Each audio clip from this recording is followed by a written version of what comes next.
தினசரி புனிதர்களின் வாழ்க்கை குறிப்பு. ஜனவரி 2. பெரிய பேசில் 330 முதல் 389 வரை.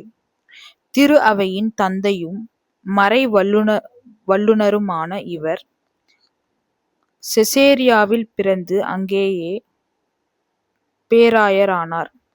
இவர் மிக சிறந்த பேச்சாளர். அதனால் தப்பறை கொள்கைகளை கடுமையாக எதிர்த்தார்.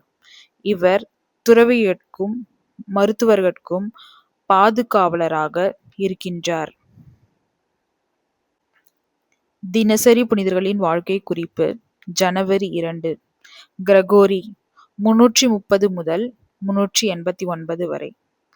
ஆயர் மற்றும் மறை வல்லுனராகிய இவர் புனித பெரிய கிரகோரியார் மற்றும் புனித நோனாவிற்கு மகனாக பிறந்தார்.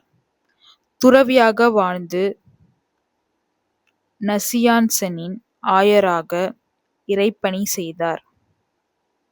இவர் விவசாயிகள் மற்றும் கவிஞர்களின் பாதுகாவலர் ஆவார்.